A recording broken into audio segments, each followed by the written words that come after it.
All right. So I'll go ahead and establish a quorum.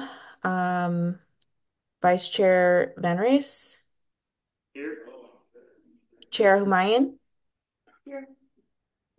Commissioner Nee, Here.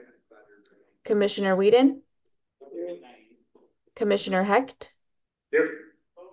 Commissioner Liu. Here. Okay, let the record reflect that Commissioner Recht is absent. We have a quorum. Any public comments on items not on the agenda? So we had one comment submitted through email. It's published with the agenda, but there are no other Are public we required comments. to read through it, or we assume that we've gone, it's been taken? Usually we don't read through it. Okay, cool. All right. So then we have meeting minutes.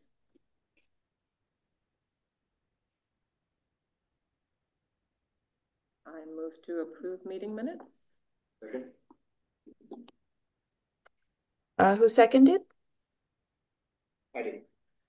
Tom? Okay, thank you. All right, I'll take a vote. Vice Chair Van Rees, Yes. Commissioner Nee, Yes. Commissioner Whedon, Yes. Commissioner Liu. Yes. All right, the minutes are approved. Okay. Then we go on to our informational items, some commission meeting dates. That's just an informational item, so there's no discussion or action, just for informational purposes. And I'll forward this to you after the meeting as well. I think it's in the packet. So none of the dates are changed from our regular second, no, they're different. Second Wednesday? Second Wednesday, yes. Yeah, okay, yeah. And are we all okay with this? Anybody have? Well, I don't, it's an informational item, so you have comments and we'll follow up later. Okay. Next we have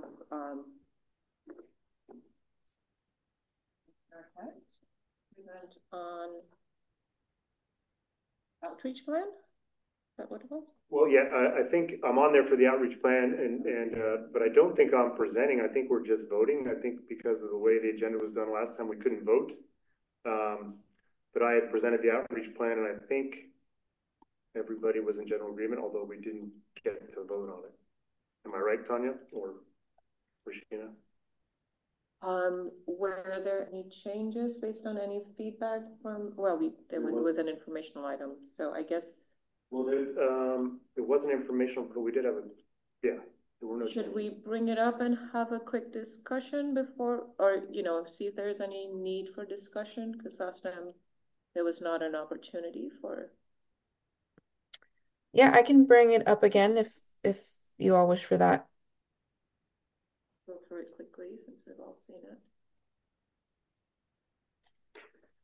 Let me just find it real quick.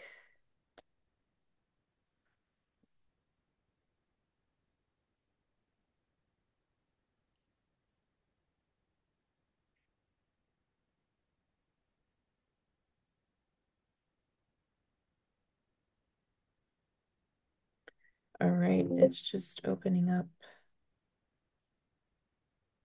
Can you hear me okay? Yeah, yeah. Okay.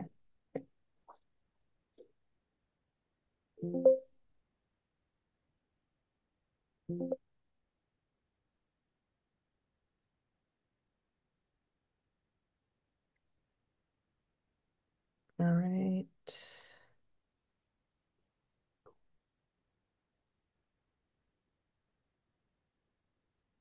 Go. Yeah, so that's the exact slide we reviewed last month.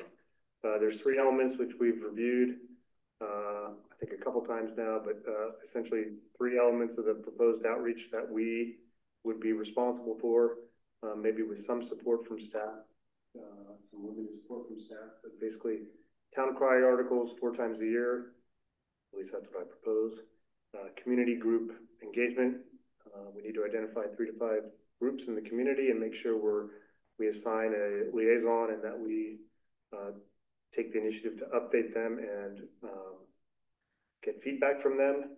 And then finally prepare a quarterly newsletter that goes out highlighting our initiatives and other simple environmental topics for the community.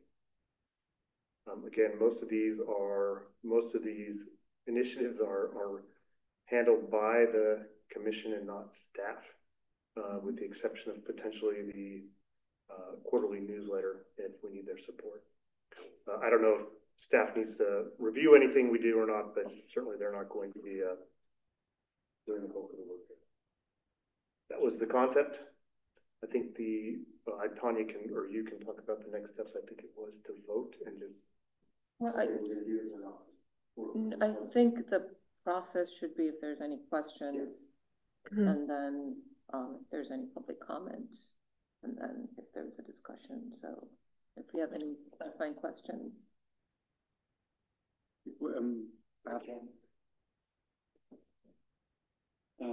With the community group engagement, did you give any thoughts on which groups would be appropriate? I did, and I didn't list them on this slide, I don't think, but on a prior slide I had. Actually, I did Rotary, Chamber of Commerce, Greentown. Those were the top 3. There may be a couple others, but again, once we finalize that, we can quickly come up with who those are and who the representative is. And then, so would this be like a town crier article and EC newsletter? Would this be mainly covering new ordinance that we help implement, we help recommend? My top line view is ideally they would cover initiatives we're working on. If it's electrification, if it's bird safety, or a lighting ordinance, and if we're missing, if we don't have something that quarter, then we simply write a short note on, hey, here's something the community can do, something easy they can do to help the environment. We can identify that topic and identify a writer when that comes. But generally, we would want to cover our initiatives for the quarter based off of the plan we prepared. But otherwise, if we have a gap, we can cover it with some simple education. Another question on the newsletter. Who would be in the distribution list? Is it like a mailing list? It's e-letter. It's like the city manager updates.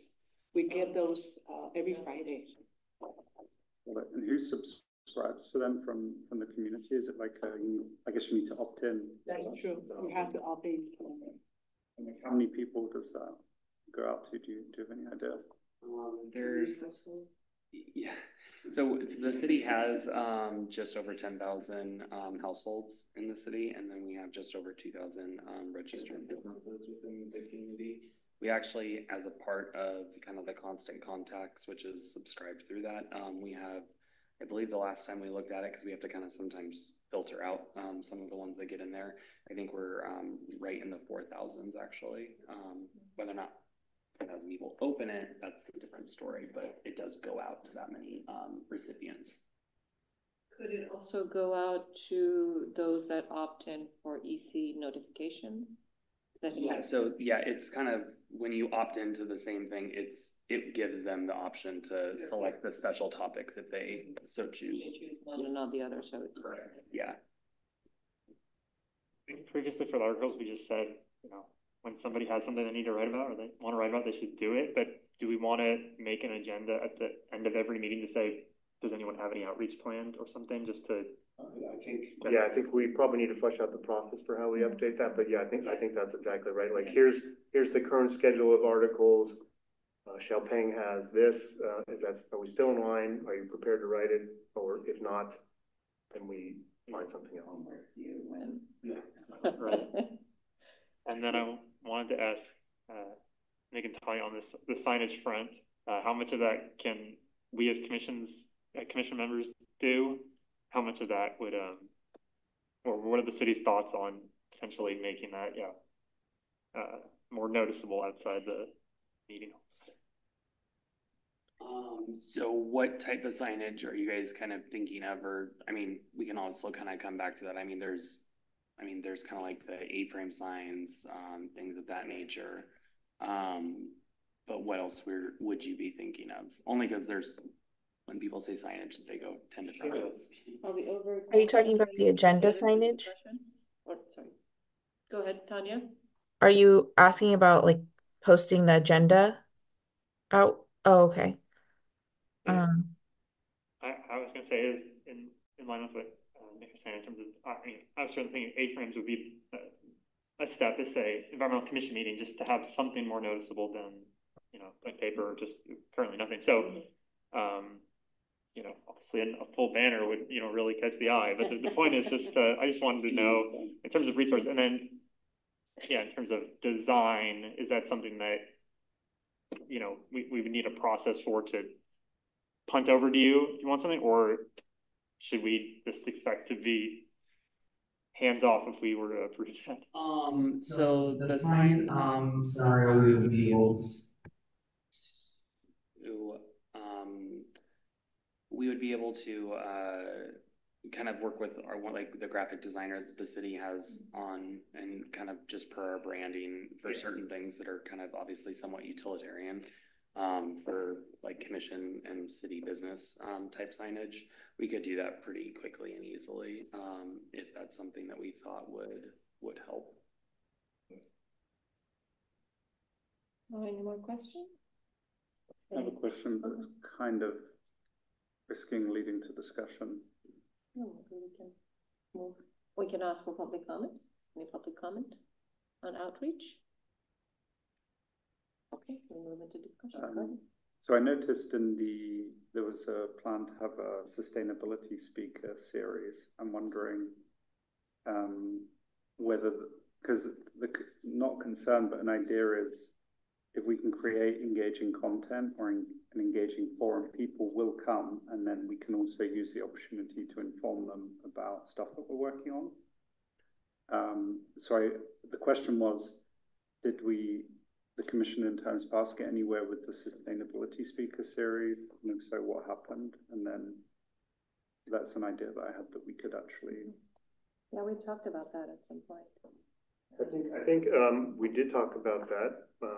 You guys probably remember as well as I do, but I think we discounted it a bit because the public forums we have tried to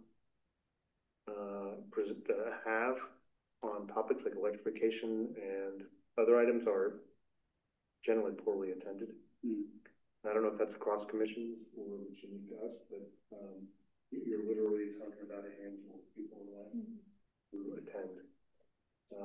Maybe slightly more if you include the electronic attendees, but they have not been highly attended. Is that your experience? So I think it's kind of that for now, but I mean that was one of the ideas, but it didn't make the top 5. I mean, we could revisit it as, I mean, as a broader, you know, kind of a periodic seminar or webinar kind of topic where we pull in our resources from, you know, Greentown, other communities, and then spread the word about what we're talking about and bring in a speaker from outside, or so maybe it's something to look at a little bit down the line if we can bring it on. Had we talked about within here as having liaisons to some of the commissions? Is that some of the other commissions, like, you know, the Complete Streets Commission and maybe the I didn't list it in that because I kind of figured that was regular course of business. That we either do. I didn't include that as a specific outreach point, incremental outreach point. I think that's something we can decide to do as a normal course of business, and not as a. Anyway, kind of a nit, but. Okay. Are we good? Shall we take a vote? Yes. To approve the outreach plan, and yeah, start with that. Right, second. Do we have a second? Yeah, a second. Okay. All right. Commissioner Nee, Yes. Commissioner Whedon, Yes. Commissioner Hecht, Yes. Commissioner Liu. Yes. Okay, the commission approves the EC Outreach and Public Engagement Plan as presented. All right. Next, we have an update on our electrification event, which Yes. Greentown. yes, You want me to come up there or? you already We've got to put the audio on there. Yeah, you can come, or you can sit right in the middle of that. All right, and Suresh has prepared a presentation, so let me pull that up.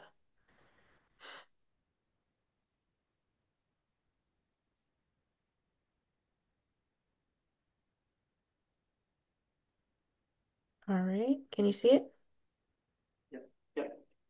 Okay. Thank you for having me here. I'm Suresh Venkatraman. I'm here representing Greentown.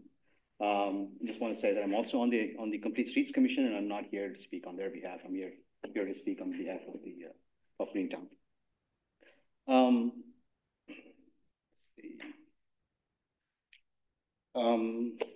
Greentown partnered with the city for the last 2 years, for some of the commissioners who may not know, both in 2023 and 2024, to implement a EV fare that was part of one of the CAP strategies.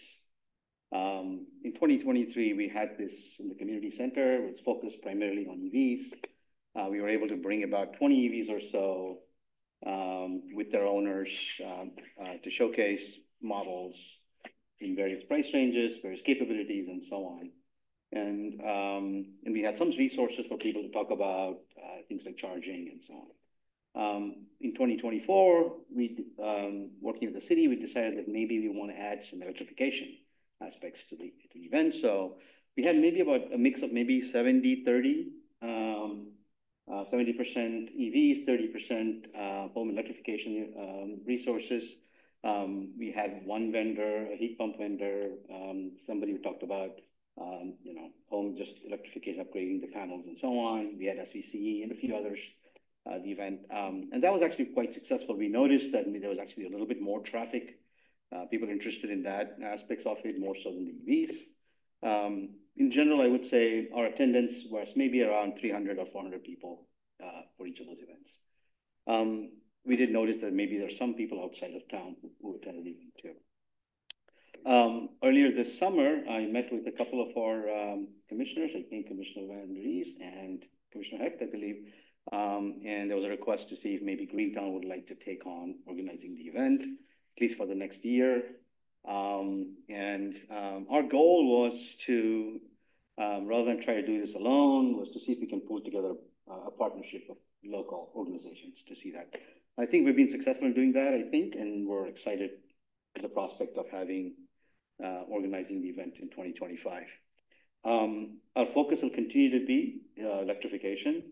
We're hoping that we can increase home electrification and just decarbonization efforts a little bit more. I think everyone agrees that the adoption of EVs in Los Altos is quite high, and it's probably the zip code of the highest adoption of EVs. So I think it makes sense, and also there's some other provisions in the CAP goals to sort of further decarbonization efforts. We'll first continue to support EVs and other transportations. We're talking about maybe micro-mobility solutions. We could even discuss possible public transport if that's something of interest to add to the event as well. We'd also like to start to add some elements of other sustainability efforts, especially things like waste reduction, and maybe some things about recycling, especially, there are lots of questions that people ask about battery recycling and so on. So maybe some aspects of that, and also promote our new ordinance, raise awareness of single-use plastics. And maybe this is not the focus of the event, but something that some of our partners we have talked to is interested in having. And of course, we will continue to work with the city. We look forward to the partnership to help wherever the city can to organize the event. We can talk about that a little more. We're in the early stages of planning the event, so there's scope for us to kind of discuss how we do that. Okay, the next slide, Tanya. So our partnership so far looks like we're able to bring a group of people. The Los Altos Village Association wants to be part of this, and they're going to help us organize the event.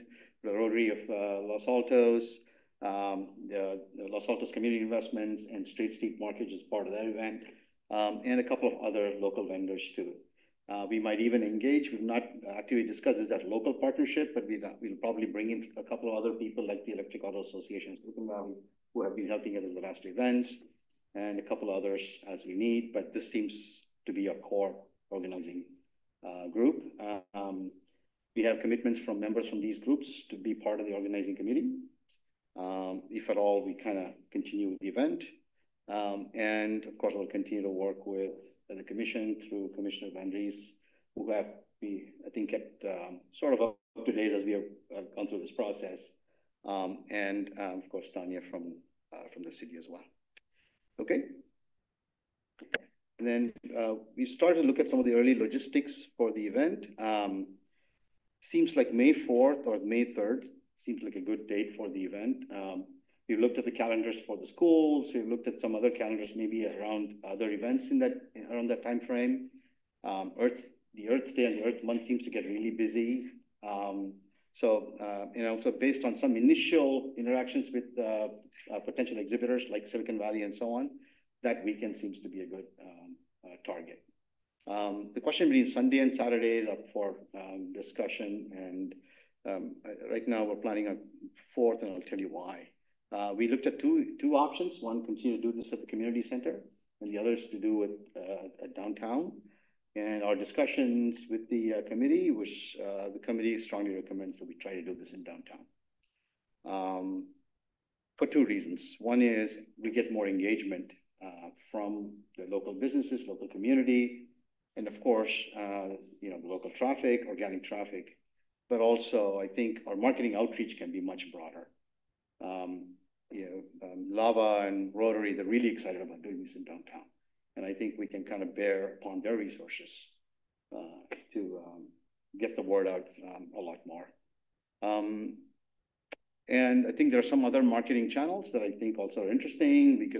There's also a possibility of us trying to gather information as to who comes to the event through some of the tools that Lava and other businesses might have. And the organizing committee is willing to take on the program management of the event to help reduce either city staff or commission work on it. This includes generating any marketing materials that might need to be, would love to adapt what's already there, but we're happy to take on more.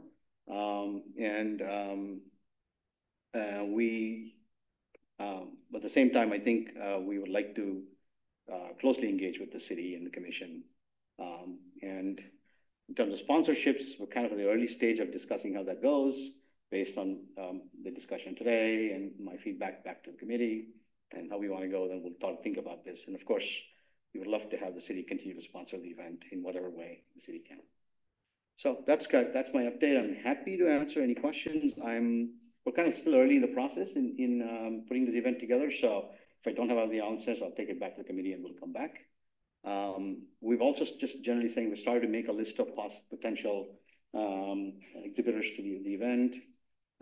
We have a list of about 25 or 30. We hope to get 25 to 30 exhibitors in covering all the different areas. Silicon Valley is already committed to bring their dream home. I'm sure some of you might know what that is to the event, and then also it will help us continue to evangelize the event. So that's my update. Questions? Were you survey done in the last 2 years about people who attended EV Fair? What would they like to see more? Do we have any information, feedback from attendees? We did not do a survey. We did not do a survey. Consciously, we decided not to do that. I'm happy to see if Tanya Farr wants to answer that question. I know we did work on a survey for the first one, but I don't think it ever went out. So we didn't. I don't think we collected it. Tanya can.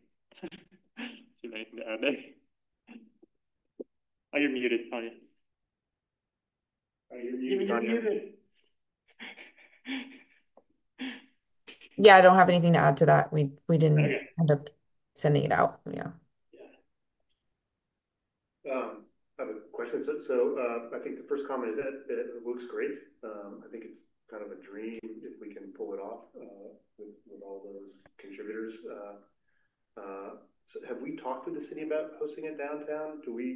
Are there additional hurdles to jump through if we want to host it downtown, or who makes that call? So yes, but no, depending.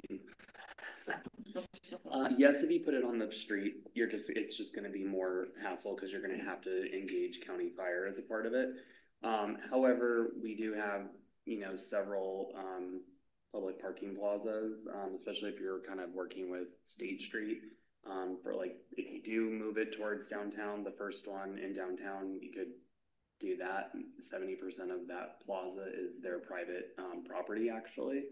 So there are kind of ways to somewhat streamline it. Anthony the assistant to the city managers, is kind of our liaison for special events in general. So he kind of can help shepherd those through. We just need a minimum of like 60 days prior to any type of event for us to kind of be able to make sure that we coordinate everything.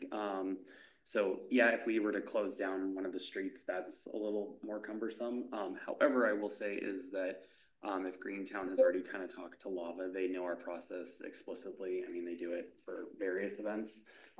So I would say you really would have nothing to worry about with doing it in downtown if they're going to be a part of the equation. No insurance issues or anything like that, or they know how to kind of take care of it. Yeah, and that's also the insurance kind of issue is a lot less when it's in the parking plazas versus in the public street, just because of the difference of barricading or blocking it off, essentially. So were you proposing to block off the street or do it in a parking plaza? Law would love to see a couple of streets blocked off to do this. But then again, they have the resource to do that. I mean, well, not the resource, but they have the background as to what needs to be, yeah. But I think, Nick's point, well taken, that it could be less hassle. That's up for discussion internally based on my input back from this meeting to the committee.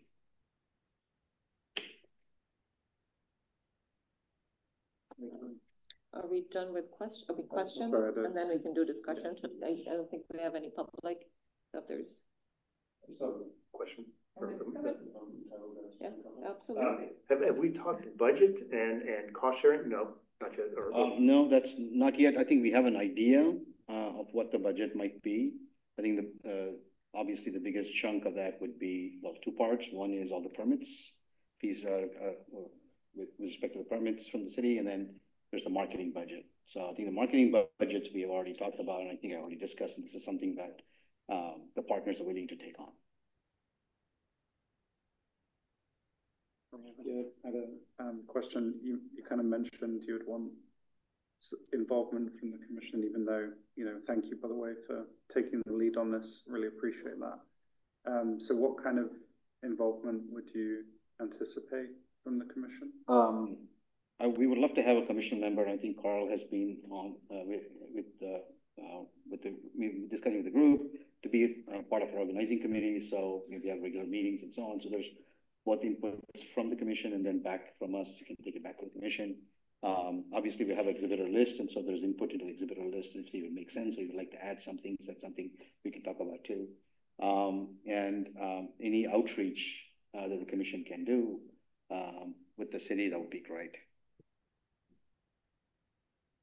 So if we're doing it downtown, are we thinking there's a booth for the vendors and then the EVs? Are we still planning on having EVs? Yeah, I think, yeah. Will they be back? So the idea behind EVs is not to bring that many vehicles. But the idea behind EVs this time is to focus on something that's new, and possibly things like charge sharing with the home, cross charging, cross powering. So those kinds of sort of new topics. I think you asked a question about last year, about last 2 years about I think people did appreciate talking to the owners, but I think it's also clear that people already knew that there were that many models, what models are available. I think this time the idea is to then update that information, so make it more informational than actually have a lot of EVs. But we might have a few that are sort of interesting, that's new. Yeah. Are you thinking about rebranding it from an EV fair to an electrification fair then? Yeah, I think so, yes. We came up with a name called Destination Electric, but I think given the scope of the event, we may want to, the committee wants to continue to sort of hone in on the name and the message. Maybe we can do a round on name, a little competition on naming it. Yeah, we have some ideas. There are some ideas that are floating around with the committee. I'm happy to share that with with the commission. So how are you thinking of getting, sorry, did I jump in front of you? No, we got time. How are we thinking of getting attendance information? Are you thinking like of doing a sign up, like we do for our wine stroll, etc., except free? Yeah, I think things like Eventbrite, we may even think about incentivizing people to sign up in some way. I don't want to talk too much yet, but LAVA has other tools for way of tracking, attendance and so on. So all of that we can pull together. Okay. One of the reasons this came up, why we thought about getting community partners, is because the city staff was a little overwhelmed with the overhead and managing it. Have you talked to the city staff about what it took, and are you okay taking on? Is the broader group prepared to take all those hours on? Yeah, I think Tanya has shared with us the work, and I mean, I've been part of the organizing committee as well, so I kind of have an idea of what it takes. It is a significant amount of work, and I thank the city for Tanya to help us in the last couple of years. But I think that's the reason why we're kind of assembling a group of people to see if they can take that over. So yeah, and I think we'll feel confident that we can.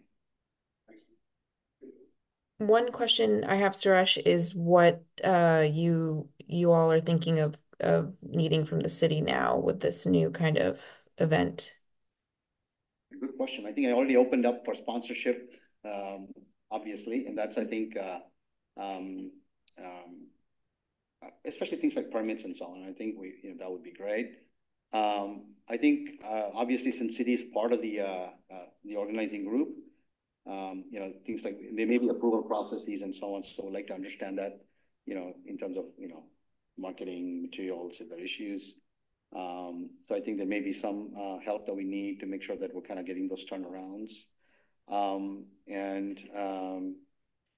There was some discussion about potentially how we manage waste, and we'd like to get cities at least input on how what's the best practices, what we want to do and what we don't want. How do we engage with Mission Trail if we need to? Those are the kind of things that come on top of my mind. But beyond that, I think from vendor management, the exhibitor management, creating the marketing materials, and I think all of that stuff, we got it. Okay.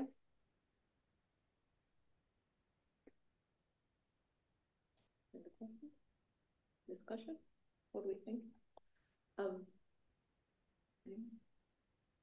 think it's great. I mean, I think it's ended up at least so far, has ended up in a good spot. I mean, I think if you remember 6 months ago when the city said we have to punt on this, so this is a good result. Reduces staff time, hopefully, and maybe ends up with a better overall event and bigger event. So I think it sounds great to me. Do we have any comments on venue? Are we okay with whatever the committee decides makes sense? Yeah, I mean, I think I second the recommendation just at an intuitive level. It makes sense to have it downtown if it's feasible. 100%. So. My only thought was if we're planning to grow it and maybe we have some kind of seminars in parallel with the event, then maybe it makes sense to keep it there. But I do like the vibrancy of having it downtown. Oh, this is about using the rooms to give the community. Yeah, I mean, if you know, if we want to broaden it later on to have using some of the other outreach things we were talking about, broaden it to become more like a general environmental sustainability day, that would be a reason to keep it over there. I guess the other reason would be to use that beautiful building. Yeah. Without disrupting downtown, but I don't have a strong opinion. I think the committee can go through back and forth and make that decision. The one thing that just from a timing perspective, the event itself will be kind of maybe about 4 to 5 hours, 4 hours maybe. 11 to 3 or 11 to 3:30. So you wanted people to breathe, time to breathe. Just maybe having. We did think about it last couple of years as well, and maybe having other sort of. We were thinking about maybe having like an EV educational seminar sort of thing. I think we were worried that it kind of distracts and not giving enough breathing room for people to sort of take through different vendors. Downtown is the inorganic or the organic traffic, the people that aren't expecting to go to an electrification fair and then just stumble upon it. Those people who are determined to buy an EV and electrify their home, and we want to get those people too. Yeah, I think this is great. Thank you so much for taking it on. Do we have name suggestions? You can email it or you can send it to Carl and we can forward it to us. Yeah. Okay. Los Altos Environmental Fair, or LEAF, LAEF?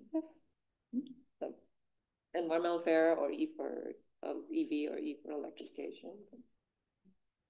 I like leaves and trees. I think that's already taken by the school. Late home. Which school? It's Los Altos Educational Fund, I think. Oh, yeah. Okay, fine. All right. Anyways, it was worth a check. Yeah, we'll let the committee come up with a name. Yeah, it should definitely be broader than just electrification, because that's what we're hoping to do. And we'll add it to our outreach.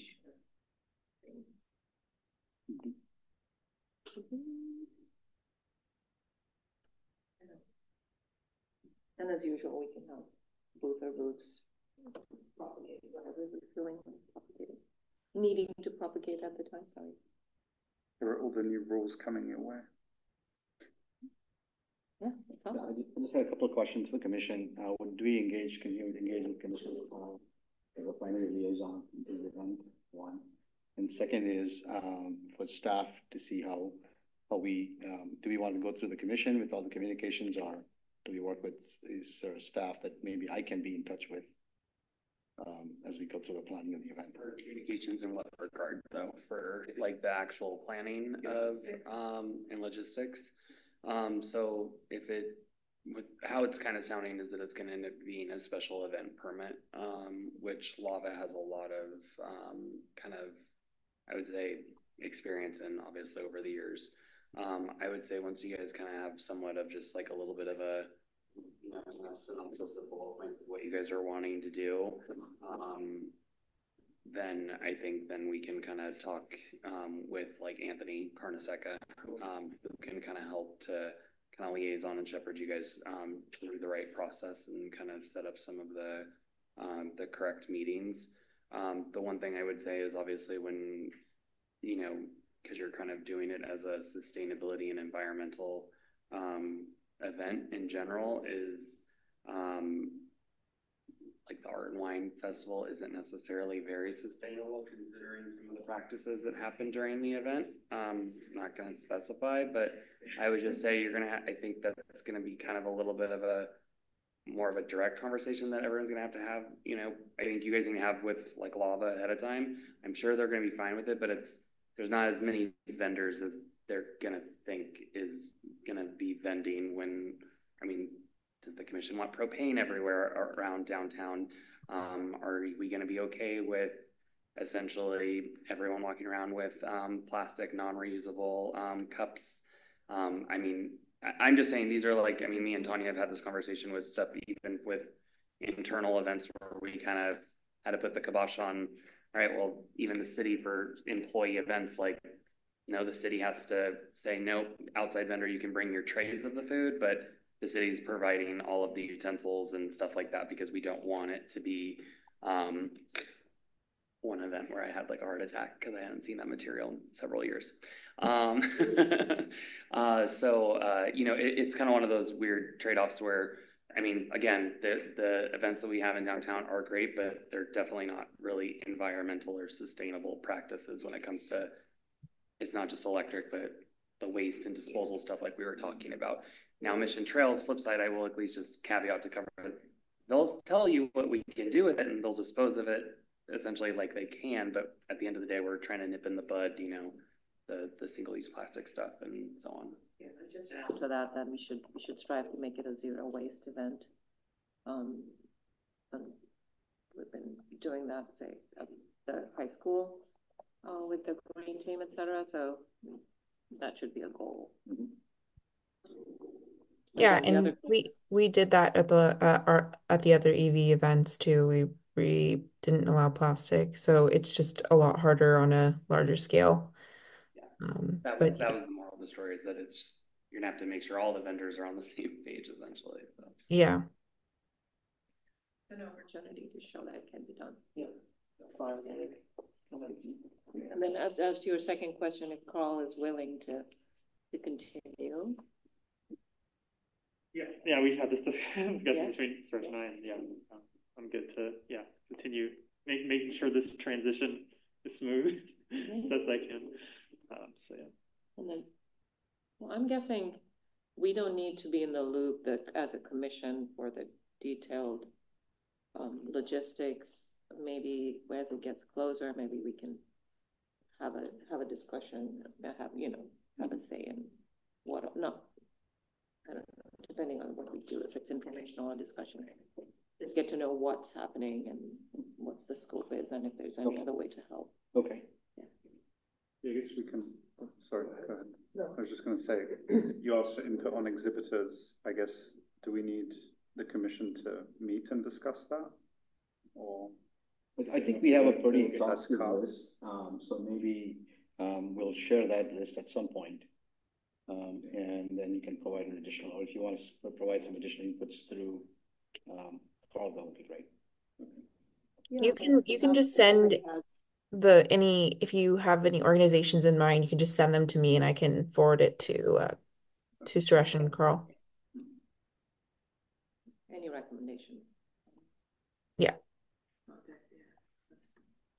I think the dates are a good and we had a little bit of a weather issue the last time, and so I think a little bit later in the year, I think that will be improvement. Fingers crossed, no rain. Yeah. The other thing I was thinking is that perhaps our agenda could include, if Carl's the liaison, that there's routinely an update, so that there's a placeholder for a place for the committee to discuss any developments. So if our agendas could reflect, I don't know if it has to be a discussion item or an informational item, but that's something that we see every month until the event. Yeah, maybe we can put it in a bucket of outreach update or something like that. We'll once we get into the Tanya on the appropriate way. Tanya on how to get it there. But there might be we have a placeholder in case they need feedback any given month, or else they might have to wait 3 months. No, we don't want to have to put it on the agenda. We should have a placeholder, but we'll figure out what bucket it goes in. Perfect. Yeah. Do we have to have an action? No. Okay. This is great. Awesome. Thank you. Thank you. Okay. Thanks, Suresh. Thank you. All right, so next we have the work plan, and I think, Tanya, can you bring up? Yes. All right. Carl and I met a couple times. We met with Tanya, tried to take in the input we had at the last meeting and the input that we received from Tom and Don in writing. And this is kind of a higher level without the details. We're working, we have a spreadsheet with details, but you know, maybe based on stuff I haven't fill that out and share with everyone. But yes, go through this. Paul, do you want to walk it? Do you want me to walk it? You just walk it. Okay. Okay, we can go next.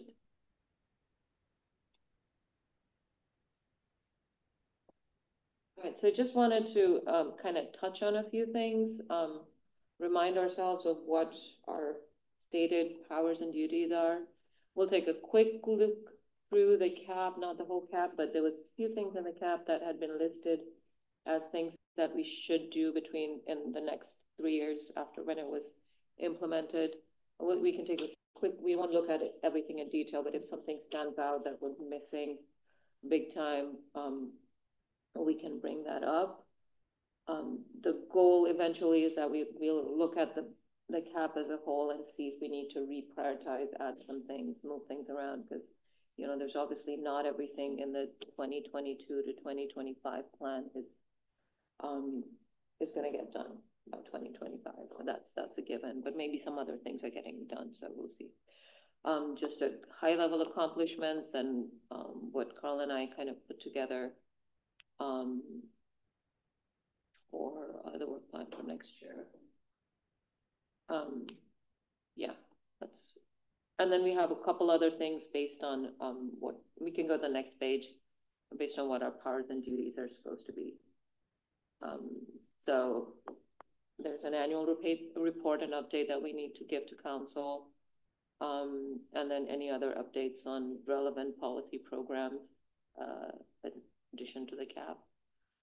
And then the major chunk of the work plan falls under B, where we have to review and provide recommendations for implementation of the cap, prioritize the cap, and then if there's any changes, we go to council to tell them what we need to change in the cap.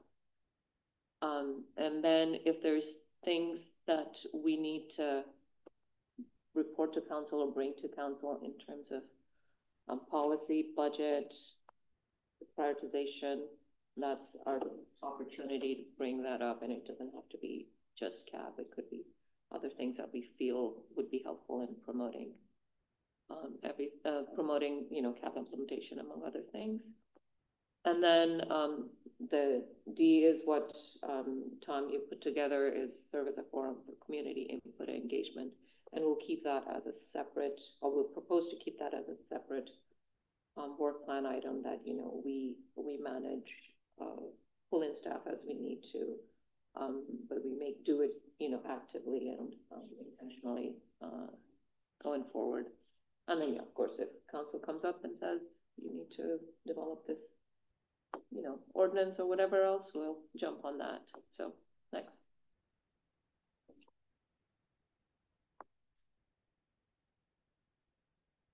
So yeah, so again, we don't need to go through a lot of this. Some of the things, you know, like transit-oriented development, stuff like that, we have not had the opportunity to work on. Maybe we'll start that next year. We're maybe putting the, let's see, within energy, the task force on methane gas fee or penalty a little bit on hold, given the environment around not wanting to do penalties and fees, but doing incentives. I don't know if anything else jumps out to anyone. We put in the single-use plastic ban. There's a few other things that we've done here. So we'll, as part of this next cycle, we'll look at this, and then we'll we'll see how we can update it so that it matches what we think is gonna get done by 2025. And things that are not gonna get done, we kind of, put a little note as to why and then when we expect them to come in. Next page. Yeah, that's not immunity, it's community. I think we haven't touched a lot on the adaptation piece, which hopefully we'll start doing this year. And there was a few people who wanted us to do it on the urban forest master plan. So I'm happy to think about moving that forward. Next.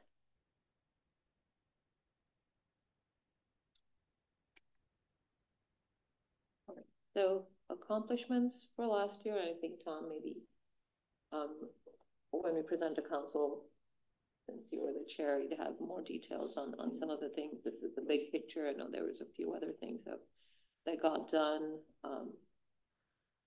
The dark skies and bird safety ordinance. Now, is that to be presented to council? In January. Well, subject to a few things, but I believe should be in January. That's the goal.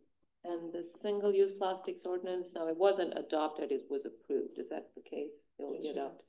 Right, yeah. So still going through the second meeting. Yeah. Yeah, and that looks like a date in the future. I don't know. I don't know where that came from. You just saw it. And then we did have the proposals for accelerating building electrification, and we have one more item on that Paul and I are working on, which would be more incentives to encourage people to electrify, and then the EV fare getting broader into an environmental fare or whatever else. So we had the second fare. Lots of things happened, and it's awesome that this partnership's come up, because that's just a brilliant way of running it. All right. Next. Thank you. All right. So we worked in the last couple years a fair bit on energy, but we're coming back to transportation this year, because that is the single largest greenhouse gas source of greenhouse gas for the city. And Carl and I kind of looked at several of the things that are in there, and we felt that these are the goals, the bigger goals are the things that we could work on this year with the help of staff. So all the things in this work plan are things that we would expect to need a fair amount of staff help with. So for the walkable and bikeable city, we had this goal of developing a 15-minute city, where, you could walk and get to, a restaurant, a school, or whatever, 15 minutes should be everything should be within reach in 15 minutes. And some of those things are already in the Complete Streets Master Plan. So what we want to do is to collaborate a little bit more with the Complete Streets Commission, maybe assign a liaison, and make sure that the projects encourage that the projects that are coming through for implementation within Complete Streets, especially those that are aimed to reducing VMT, get priority. And then if there's other projects that are within or, happening within Complete Streets, like, walking paths, etc., we just make sure that they're green, and we don't put a bunch of, asphalt pavement everywhere. We make permeable surfaces wherever we can, that kind of thing.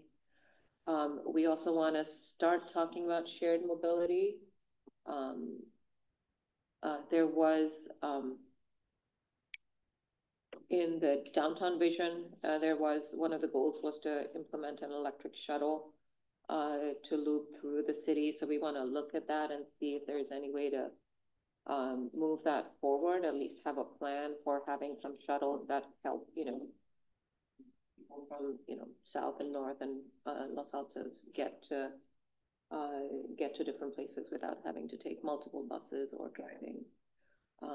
And we also want to start working a little bit more with the schools to see if we can, because that seems to be a large, during the pickup and drop off hours, a large flow of traffic. So there are things in the CAB talking about more of the, walker wheel days. And then how can we encourage, goes together with the complete streets. How can we encourage, more students to bike or walk, in general, and in line with some of the safety things. So we want to kind of work more actively with the schools, and maybe some of the schools can get shuttles for students that live, significant distance away, and at least have a plan to do that. We're working on the EV adaptation with the fair, etc. And we're thinking of maybe if there's additional ways of raising that up with some incentives that the city can provide. These could be, more parking. Of course, there is a charging network. There's maybe there's some additional incentives on top of what we get for tax benefits that the city can provide if you're buying an EV and installing an EV charger and something else. So we can look at that and see how we can, push the needle that way. And another thing we want to pick up is the phase out of the small off-road engine. I think with the new implementation of the gas-powered leaf blowers, I think that's turning. I've seen that turning in the community quite fast. We want to look at, lawnmowers, the trimmers, the everything else, and see how we can incentivize the landscapers and homeowners to phase those out. So that's what we were thinking on transportation. On energy, we've done electrification. We want to continue that, but also focus on energy conservation, just reduce the total amount of energy that's used, whether that's gas or electric. And we talked about doing energy audits. We'll do some research to see if there is ways of doing it citywide, or if we can get individual homeowners, businesses, to get their audits done so they can, individually be responsible for reducing energy. And then, like we did for electrification, we'll need to form a subcommittee to think about how we can bring forward some proposals to promote energy reduction in general. We'll continue to the electrification plan. We'll continue to do that with outreach and incentivization. Hopefully we'll have our partner in place sometime next year that we got approved, we got the okay to move forward with, and we'll continue them on that front. Next. Maybe Carl, you can talk about this one. Yeah. So next topic was green and resilient community, and says they've developed a comprehensive urban forest and ecosystem restoration master plan. We talked last time, and a few of us brought up this idea, and and just to add a little bit of context too here, I'm currently studying urban forestry at this time, and so I've read through a lot of urban forest master plans, and I can tell you there's a big difference between just trying to get trees in spots and actually thinking about how do you support them with the ecosystem. And so we're seeing efforts in Mountain View right now. They're developing a biodiversity and urban forest master plan due next year right now. And I also looked recently at East Palo Altos, and they also took a very similar approach where they looked at what historically were these areas, which trees should we prioritize in these areas because of that. Starting from that place. So I think with this focus, we stand a much better chance of actually having longer lasting trees and actually getting a really good investment with green infrastructure. And then on top of that, even though I would consider that adaptation as well, separate adaptation focus of resiliency hubs and protecting vulnerable populations. So we know there are groups like Resilient Los Altos that are already doing this, but make sure that we are able to provide for everybody to know a resiliency hub map, so that's readily known. I think we also talked about there's a moment in there, a part in the plan mentioning adjusting park hours based on heat. And so something as simple as figuring out how to adjust signage, because currently something like Grant Park, it says the same hours all the time. You want something so that if people know, if you're okay to go here in an emergency. So that'd be a small part of an emergency plan.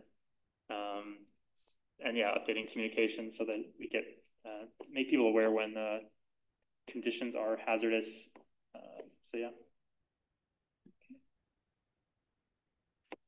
So the first set of things that we wanted to put in the work plan, we wanted to split it up a little bit so we can have maybe a little bit more bandwidth. The first set of things is things that we will need, significant staff input and support. We wanted to add a different list of things that we can work on, which one or two commissioners can just take up and move forward and present without, without needing to, lean on staff. So these are some of the things we came up with. There might be other things, as we go through the year, we can add to the list as we check off some of the things. The idea is being that, we have 3 or 4 things on there that, we have volunteers within the commission who take up, okay, I'll take this, and do some research and then present it. And then so that then it's kind of ready to, it may be a simple thing that, we just propose to council to adopt, or it's something that, staff thinking there. Some of the, requiring deconstruction instead of demolition for new construction and major remodels. That's something I did when we were rebuilding our home. And I think maybe once we have the data and we find the benefit, we list out the benefits, we can propose that as something that, our building permits can require. Sustainable food choices, we want to promote that. So maybe whoever of us feels like they're passionate about that can, work on some research, working with, local restaurants, etc., and bringing more of the sustainable farm to table kind of food practices, organic things, that whatever makes, and bringing that more of a thing that we talk about in our downtown eatery and then at people's homes. And then we had quite a few people want to ban artificial turf. So someone can, one of us can take that on and make a little pro and con kind of thing and alternatives and propose that to council. I know Xiaopeng had been looking at the Lehigh Core, even though that's not Los Altos, saying it impacts our air and our, etc. So I think there are now the plans are starting, I think, to take place and what they're doing with it. So maybe one of us can keep tabs on what they're doing so we can maybe have an input and just, make sure that Los Altos is represented for that. So that was a small list of things that we came up with in this category. And then the other thing that we're supposed to be looking at, making sure if there's any updates to the cap, there's a couple things that we came up with. Carl and I realized that Carl actually pointed out that there's no really a goal and action to reduce consumption and waste. There is the goal to divert waste from landfill, but to reduce the total amount of so that seems like something that we should have had on there.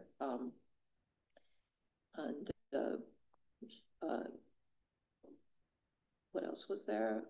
Within the green infrastructure, again, we didn't have something that talked about hardscape. And this kind of goes towards, if there's walking paths, etc., we make sure that they're permeable and that they, so recommendations along those lines. So we just And again, as we go through, if we feel like, as a commission, if we feel like there's something else we need to add on there, something comes up, we can talk about it. Okay.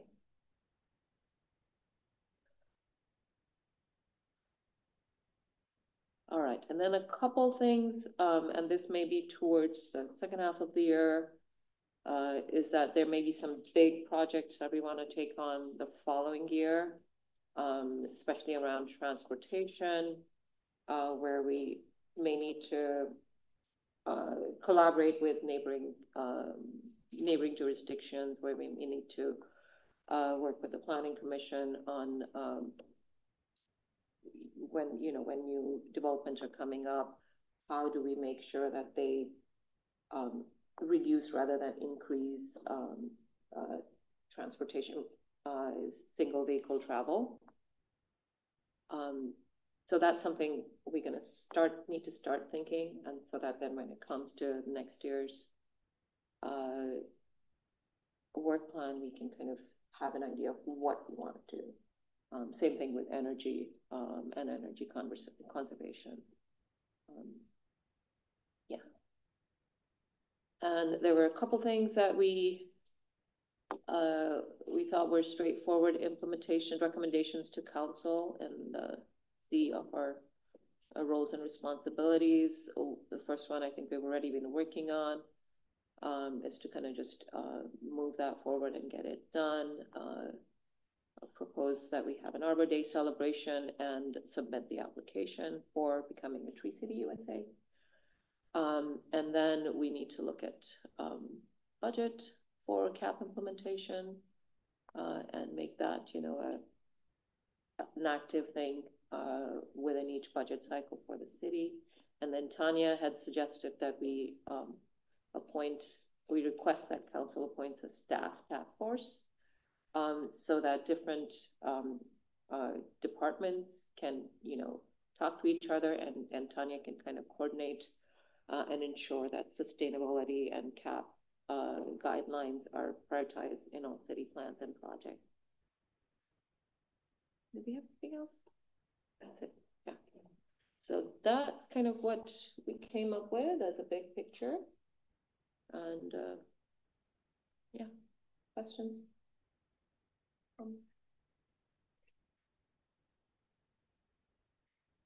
Chair, can I make a couple of observations? Yeah. I love what I've seen here. There's two items I want to caution you on. Mm-hmm. One is, I understand why you have banning artificial turf as one of the projects you want to work on. Just be aware that it is turned into an extremely controversial issue. The county was going to do it. They expected it to just sail through, and it did not. So you're going to come up with a lot of reasons why we should ban it, and it's going to seem like common sense. But just beware, you're going to get pushback. And my sense is that the pushback is not that the council will not be insulated from the pushback. Okay. I think not that's putting pressure on the council, but I think there are people on the council who will push back against it. That's what I'm trying to say. Okay. So just be aware of that. The other thing is with respect to Lehigh, that is an extraordinarily complex process that is ongoing. There are a lot of nuances to that. It does affect Los Altos, but the reality is that it's in Cupertino. It's not in Los Altos. Depending on what tactics are being used to try to reclaim the land, if it is going to be reclaimed, that will affect Los Altos, because potentially you're going to have a lot of trucks going in and out of the southern part of the city. But just beware, whoever's going to be working on it, beware that there's a very limited amount of effect that the city of Los Altos will be able to have on it. And I would encourage whoever's working on it to reach out to the Board of Supervisors. Joe Simitian has taken a lead on it. Obviously, out. Margaret is going to be taking his place, it looks like, and I don't know where she is on. I mean, I'm sure she supports what Joe has been doing, but I don't know how active she's going to be with it. Just beware that's another issue. We could come up with great ideas and do a lot of research, but as a practical matter, I just don't know how much both the city of Los Altos is going to be able to put into it. I think in the past 2 years, council, I think there are two council, Nathan and um, Council Yan. I think they both attended, yeah, a couple. They attend that. I mean, I'm aware of what they're doing, Yeah, and I've watched a lot of these things online or even after the fact. yeah, What can be done and what is likely to be done, and the problems that they keep identifying. There's just layer upon layer upon layer. The latest problem that I know of is all that water that's at the bottom there. What are they going to do with it? Because it's toxic. I mean, there's so many issues that are being played here, even though they've actually shut down the cement plant. I'm not telling you don't do it, but of the things that you have here, I think you've got a lot of great things on your plan. As a practical matter, I think it's going to be very hard for this commission to really have any impact on what's happening at Lehigh. the pollution is there. Yeah, I think it's pretty sandy. Yeah, they're continuing. I know, I acknowledge that. We know it's going to be a long process, but I think if, if they need some kind of support, we'll find out.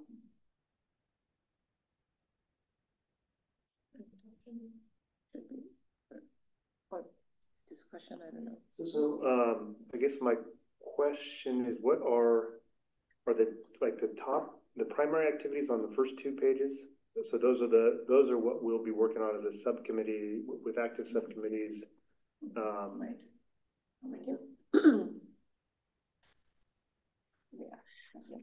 So I also, if I could just add a couple like the city comments, just before we dive into anything.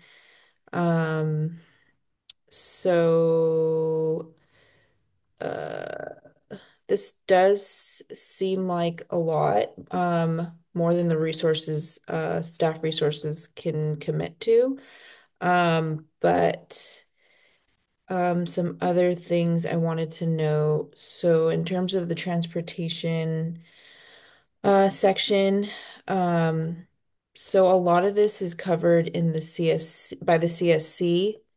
Um, the first two goals primarily. Um, so or 1.1B and 1.3A. 1.3D as well is also covered in the CSC. I think incentivizing EV adoption would make sense to fall under the commission's purview. Um, and as far as the commission liaisons, that is allowed per the handbook. I'd like to kind of understand what that would look like a little more. And then for um, the adaptation section, we did get a new staff person, Andrea, who's the emergency resilience coordinator. So a lot of that would fall under her work. I'm not sure when. Um, so I don't think it'd be something that the commission would, implement. But I think that the commission could recommend to, as an advisory capacity to council, that this is a priority, and suggest that council put resources toward making this a priority item soon. So just wanted to put that out there as well. And then as far as the um, identifying vulnerable populations. And Nick can speak more to this, but it will be included in the comprehensive general plan update, as it has a mandatory environmental justice element. So that would cover vulnerability assessments and population impacts. And then as far as yeah, I think that's all my comments for right now.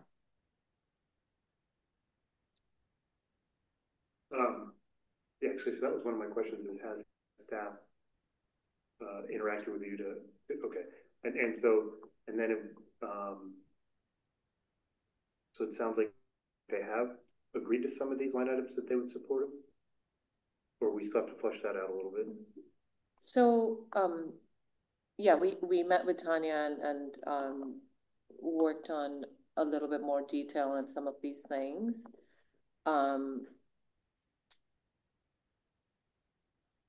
Where it's in where it's part of the things are jurisdiction of the Complete Streets Commission, that's where, you know, we just want to make sure that we know what's happening and then just report back. And then if they're not happening, then we kind of want to push to make them happen. So that's kind of the things that are you know,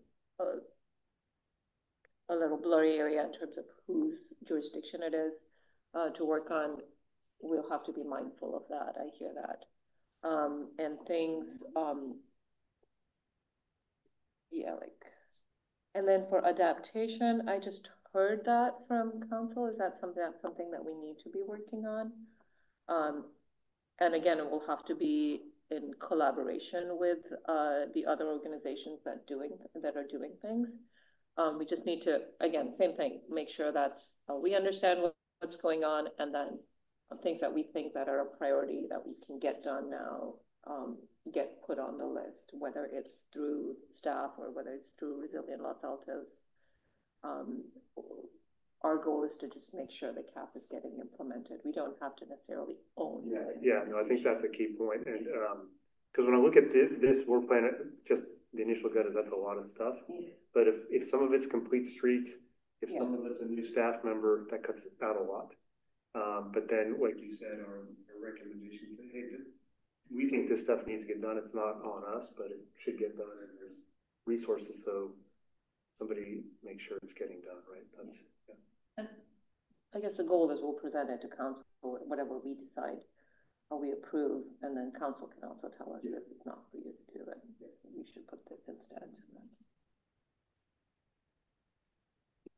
Yeah, I mean, I agree. I mean, for example, like Resilient Hudson Safety during extreme climate heats, the safety element public outreach meeting is going on across the hallway right now, that's a comprehensive plan that's that addresses that, as well as so some of these, I mean, I will say fundamentally, I think the climate action plan kind of consultant kind of fell short a little bit of maybe giving just like the indented bullet to say how some of this actually naturally occurs through a city. And I think so there is some of it that kind of, I think, got the community commission and council like, oh yeah, we have to do all the, well, a lot of this already has to happen because like the hazard mitigation plan, that has a lot of adaptation things that are actually in it as well. And actually you can't adopt your safety element until the county one was just finalized. So there's all of those kind of moving pieces. And so, because some of this stuff isn't like, we now have to kind of recreate something altogether. Some of it is stuff that's already building upon it, like you're kind of talking about. And the goal here is, again, as with the recommendation to have a staff task force that's looking at CAP in conjunction with all the stuff that's going on, so that there is communication and there is, you know, transparency, and nothing is, I mean, if something's being done along the safety side of things and with resilience, we can look at the CAP and say, oh, you know, have we checked and make sure that this is added on? So that's a lot of the things are more partnering, and then taking on ourselves in a big way. Any other? Yes. You know, I have a comment. It's hard for me to wrap my head around this because a lot of these are very broad, programmatic, and generalized things. And in the past, our work plan has been very specific and narrow. And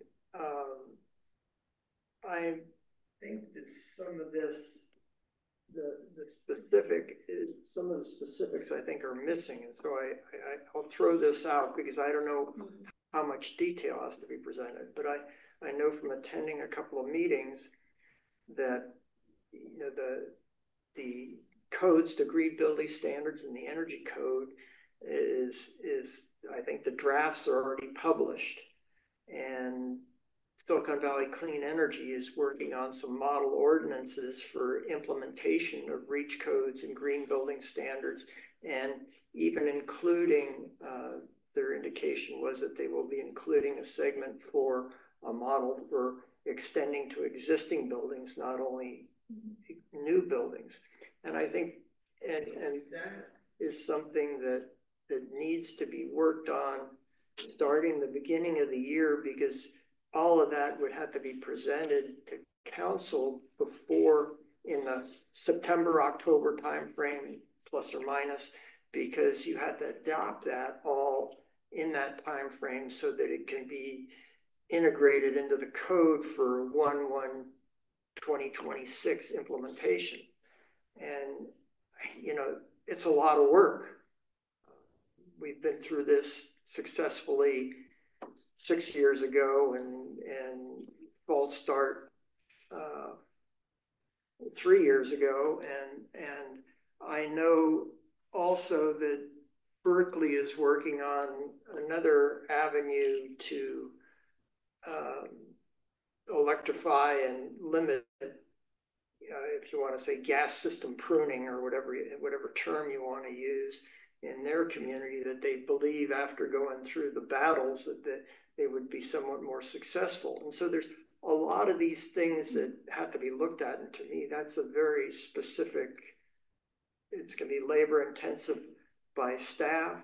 And I think that, or I hope that they would be looking to us for where should we reach, or what is reasonable to reach with the city. And I know from a phone call that I was on, the city got accolades from Silicon Valley Clean Energy as being the first city to have online permit approval of permit applications for heat pump water heaters. You know, so we know that things are being done here, but I assume that staff would want input from this commission on where to reach and how far to reach.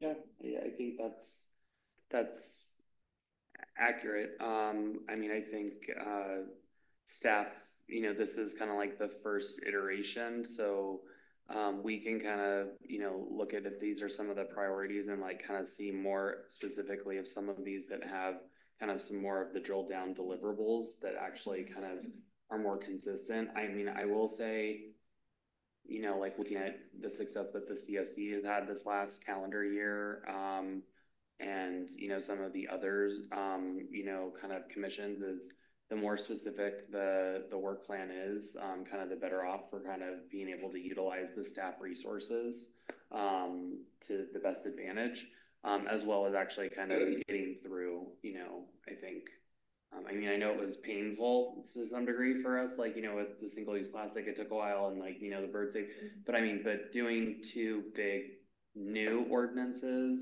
that's, you know, that aren't really black and white, you know, requirements like we have in zoning for certain things with the housing laws. Like there's kind of 10 different ways we could go at it. And those are really big kind of steps that we did, you know. So I think, yeah, having some more specificity, and me and Tanya can kind of talk based on some of this stuff, and kind of see, you know, what is something, you know, some of these that we can kind of build upon more specifically. I mean, I would say, I think if you know, I know it came up last time when we were hoping we were going to get a grant for like the urban forest.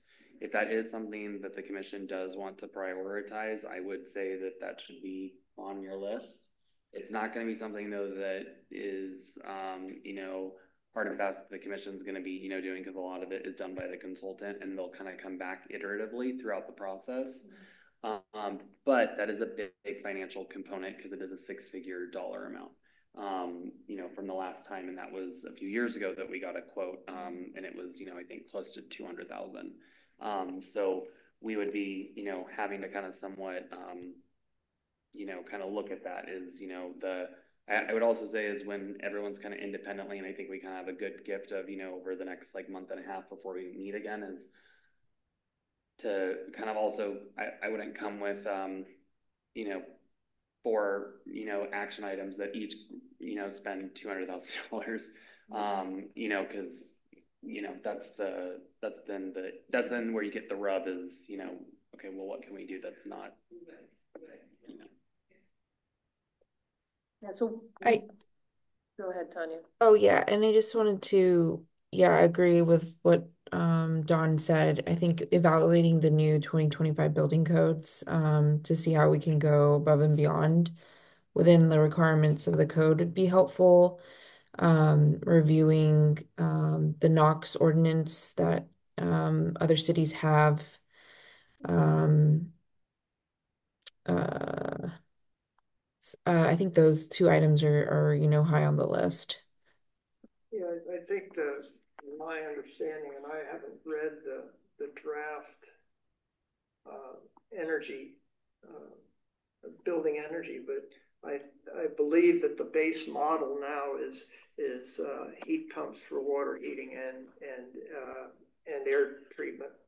So they're only gonna, in the standard model, they're only gonna permit gas usage for ancillary items, such as fireplaces and cooktops and things like that. But well, yeah, on that subject, I think that maybe this is the first overall view, and then from that comes a few specific items. But I think that should be a specific item that's on our plate, especially since it appears as though that's a way how to electrify existing buildings is through reaching. And that maybe. What do you mean by that? Like, so we would enhance the code to. You enhance the code to extend to existing buildings, remodels or renovations and things of that nature. The other thing, and I don't know if this is on topic or off topic, but it'd be great to develop this, and at the fair, is the Environmental Commission or just an article for the town crier. This is what's been accomplished in the last year or so, and as part of that, I'd love to see here's our new carbon, emissions study, and how much progress have we made. Hopefully we've made progress. I don't think we've backslid, but that'd be good news to put out. And it may be, like I say, it could be, the Environmental Commission's booth at the fair, or it could be the article to the town crier or whatever. No, that's a great topic. Yeah. I think that's a great idea too. So question for Nick or Tanya, we were expecting to have the new new study done for our carbon emissions sometime this month. Is that ongoing? Yeah, the consultant is currently reviewing it and QA/QCing it, so I can hopefully bring that back in January. Okay. Yeah, It's basically finished. It's just not 100% QA/QC'd, so I don't want to present something that isn't fully ready. Maybe I could ask a question for Tanya and Nick and Roshina. How, what's our next step in actually helping you finalize the work plan so that it can be moved forward and it's hitting the agenda that not only that the council would like to see, but also is within the bandwidth of resources that we have available. Yeah, what's the timeline and what do you want? So January. So the purpose of this was to make sure that we're aligned on what are some of the things that we want to work on. And if there's something missing from this list that we think that we should urgently work on, like, for example, the green building standards, or prepare for that. I would include that under the energy. So then, so that we could add that in. And then we have been working on KPIs for each of the items, so we'll get us, once we know that, the commission accepts that these are, you know, these are some of the things that it's okay to work, you know, we think we should be working on. If there's something that's absolutely not, doesn't make sense, we can, you know, consider taking it off, and then drill down and have the details. And then by January, we would want to have a fleshed out plan that we approve, and then in February or whatever, whenever we get to present to council, we bring that forward. And I think, while it would be really great that we got a timeline for all these things to know how they fit, Yes. the approval by council of some of the actions that we're talking about, saying like, we should just be doing this, that could change, you know, what staff can do to help early on. So, you know, we can't look just to what's on our work plan to say, here's how we want it to go, if we don't take into effect that there's other things that would impact staff that we don't necessarily have to really touch.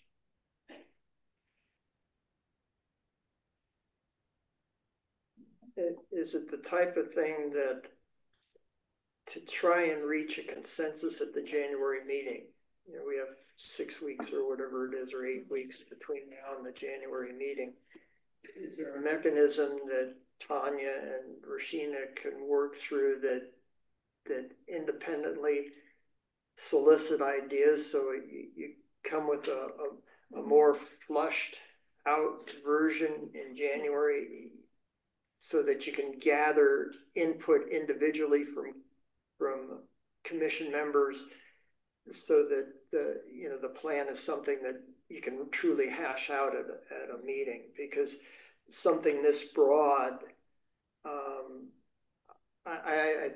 if this type of thing was presented to the council, I'm sure, well, the response would be, what do I have here? How do I respond to it? Mm-hmm. Mm-hmm. So I think that's where we want feedback at this meeting, right? At, I guess the high level is proposing to have the work plan as a chunk of the work plan, and the independent items that we want to work on, and then maybe things we want to plan for 2026 as kind of a way of increasing our bandwidth, in addition to what the staff can support us. So that's the first thing at a high level, if we're okay with doing it that way. And then the second thing is look at the, the 4 focus areas that we've picked up and say, are these 4 focus areas something? And then go next. And if there's something we want to take off that doesn't make sense, we can do that. I know it looks like a lot, but several of the things are kind of, as Tanya said, are already happening, and we just want to make sure that they're happening with our input and we're aware of it, so we can, once we put our KPIs together as to what we need to do, it'll be have a liaison on the Complete Streets Commission and report back at this point in time. And so, so that could be it, or something else like where we have to develop actionable proposals to promote energy reduction. That would be something like we did for electrification, where the subcommittee went away. We didn't say, what within that electrification we could do, but, a subcommittee can go focus on it and flush out what exactly needs to be done. So there's a few different things. Let's maybe walk through it piece by piece, and have folks, everyone give us input if we have time for that. Yeah. So within transportation, as Tanya said, the walkable, bikeable city and shared mobility are things that are Complete Streets working on, but we want to make sure that maybe if we feel that an electric shuttle program is important to reduce VMT around the city, maybe we bring that to the Complete Streets Commission. And is that something? And it's also in the downtown vision. Is that something that could be prioritized? So I think the top 2 things are mostly in collaboration with this Complete Streets Commission. Can I make a suggestion? Yeah. For that? I think especially with the shuttle idea, it would be great to know if there's, because someone must have tried this in some city in California. Mountain View has a shuttle. Not electric, but they have shuttle going on for a number of years already. My position was just try and find like a successful case study and then hand that over to them and say, okay, this is what they did. It was interesting last night's study session on the downtown parking. The individual who's speaking, the consultant, came across very knowledgeable. I don't know the company or anything, but he did a good job. He was very knowledgeable, I felt. And he had a lot to say about shuttle service. Based on what he had to say, you could look into that, but my suggestion would be that it'd be something out in a future item. That shouldn't be this year. Because the towns that have shuttle services, they're highly subsidized. At least this is what he said. They're highly subsidized by local businesses, Google, somebody else, and they're often done through a member agency that's structured for it, and so it's a heavy lift, and we don't have Google sitting in our that wants to show people around.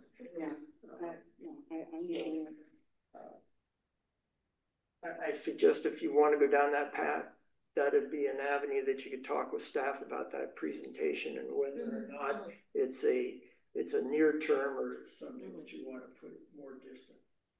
Or something less expensive to implement quicker is bike hubs. People pay per use. Yeah, those very useful. Also in the. They can be It's also in the cap. It's. I mean, you're suggesting we bring that up. Less budget. Quicker to implement. If we go to the farmers market, I notice a lot of people ride bikes with a basket.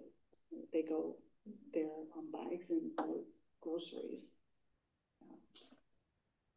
Okay. What if we, the goal here, instead of developing the program, is to evaluate or proposals for an electric shuttle program. So not have it be implemented this next year, but maybe have some, do the study of what neighboring cities are doing, put together a proposal of what we think makes sense, in collaboration with CSC, and is that a reasonable goal? I guess my question would be, as we look to these top 4 items on that, or however, the top 4.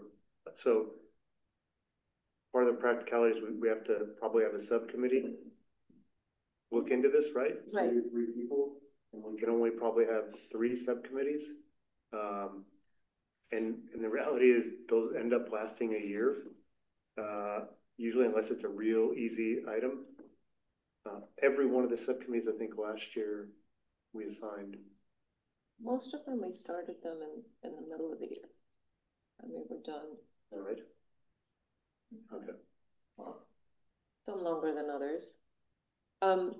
So one thing though is that we have to understand what CSC is working on. They have a work plan as well that they're limited to. So we would need to have a discussion with them. And if none of this is part of their work plan for 2025, then we can't really work on it. Is how I understand this whole thing. So you mean if they're not going to work on something, we can't just go to them and suggest that they start working on something because it's not part of their, where we need their input because it's not part of their work plan. If they have the same parameters that we do, and I'm assuming all the commissions do, that they're sticking to their work plan, then it would be something we would have to get ahead of to see if they're willing to work on it in another year. Is that how you understand it, Nick? Yeah, I mean, there's the opportunity though, and again, it would be cross collaboration, and so it would be trying to sync some stuff up as to have like a joint meeting or to send something to them, like potentially Tanya to go and present something or you guys elect, at, you know, a future meeting that at another future meeting, they go to. Getting that done by, is that possible by January? I mean, they don't have a meeting in December either, right? And so they have one meeting this month. When is it, or has it happened? I think it just happened, actually. May I make a suggestion? Yeah. I think that your commission's chair should pick up the phone, call their commission's chair, and see if it's something that they would be interested in doing. I don't know who their chair is right now, they're probably just elected one as well. But if their chair says no, then it's probably not worth you putting effort into it.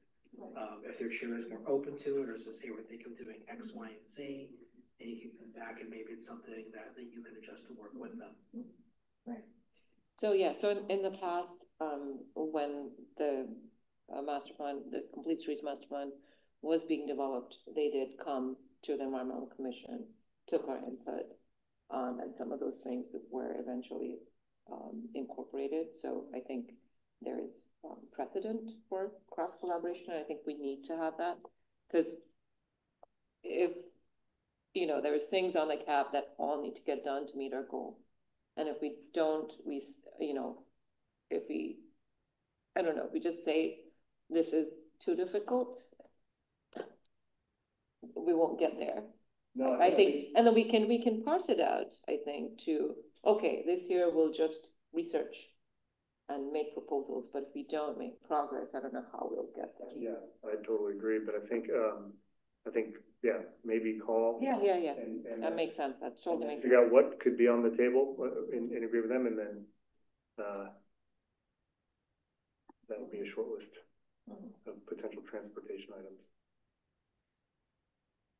Of the transportation items, the last one, the phase out of SOARS is perhaps something that we could take on and research and provide some ideas on how to promote that and how it would integrate with the legislations that's been passed and that is coming to do this item. And I can't remember the state. The state has a timetable, or I think in one of their legislation, and how do you integrate with that? That's the one item within these transportation meaning items that I could see perhaps some good input that we could do. Yeah, I think that's how we saw it, as that being the more subcommittee heavy item. Yeah, okay. Energy, so you're suggesting we add in, what exactly would we add in? Green building. Readiness, and I'm just trying, we'll have to look and see what action that would come with. We'll figure that out later, and maybe I can, if you could send to Tanya some more detail around that.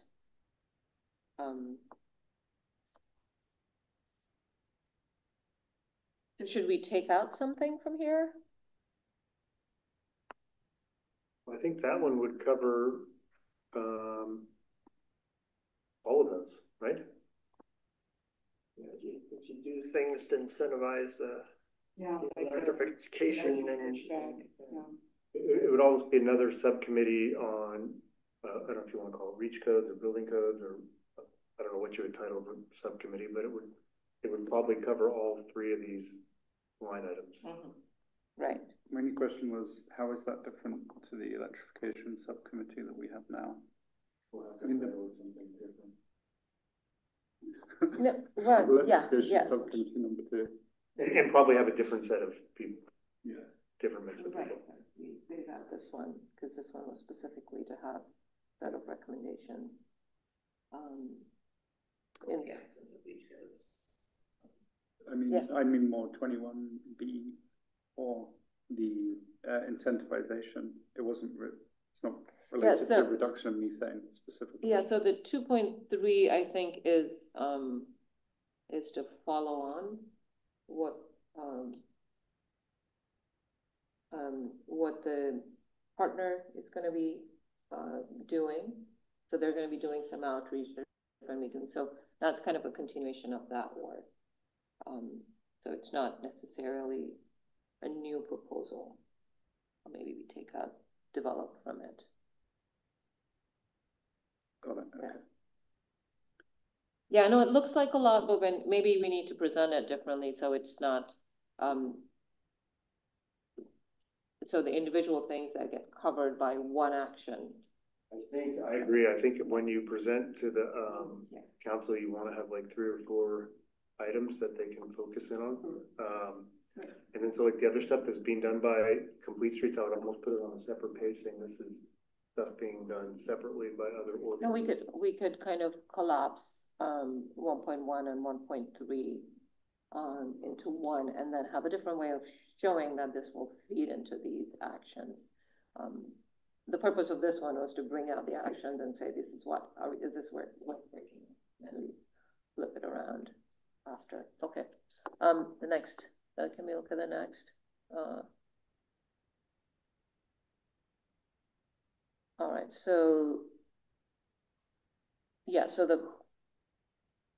and maybe this is a way to do it, because we have one action here is to develop, and maybe the action will be to get a start, look grant. I mean, eventually, whatever is subcommittee will, look for grants, get the budget to hire somebody, and then kind of have the guidelines for what they would need to do, and then the consultant, once the budget is there, would then take it on. So it sounds like a lot, but what we want to do is to make sure that we kind of align it so it's as Carl was saying, so that it's something that's not planting a few trees.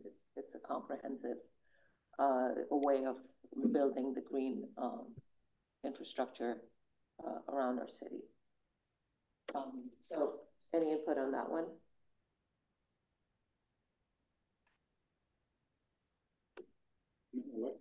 Okay. Yeah, and I think we had said a while ago that was going to come up in this coming year anyway, right? We had it at the bottom of last year's plan. We didn't get to it, so. And then with adaptation, I don't know. Feedback on that one. So what we were thinking, Carl, I think we were thinking of, some of the easy things is to have the city develop the resources to know where to go and for the city to be able to communicate, and which, if there is, as Nick said, if there is already, what was the plan that was equity? So the environmental justice element. So I mean, that can be something that you guys, so I would tell you, I would not, from staff's perspective, I can't support a commission to take it on individually because it's a part of the comprehensive general plan update, which is going to be very robust, and we are required to do that after we finish the safety element, and the council is very well aware of that. You could make that as a part of like when you guys talk to the council in kind of your dialogue session with them, is like, please ensure that we start this later this year, aka make sure that you fund this $2 million document that we're going to have to do, because it is a very, and we've already budgeted for it. It's been budgeted for several years. Just to kind of reinforces that needs to be done. But so we just commonly call it the EJ, the environmental justice element, and that is a comprehensive vulnerability assessment of affected populations. And it's actually statutorily required of us anyways. So, So I guess maybe then our goal would be partner, just having visibility and then making sure that our feedback or our guidance to include the different things from the CAP is included in that. Right? So it's not something, again, we would do as a silo goal here, but as something that we want to just plug in. Okay. Right. So we wouldn't be the ones to develop the emergency plan. and improve infrastructure. We just want to have a input on the safety plan, right? Or the general plan, sorry, the safety plan's already ongoing. Yeah, that's right. The environmental justice part of the general plan. Okay, yeah, I think that's good. So that'll reduce some of the action items here, even though we will say we're supporting a few different cap holes with that.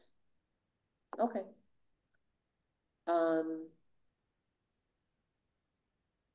Any comment here? So I hear the mayor's feedback on the artificial turf and the challenges with the quarry.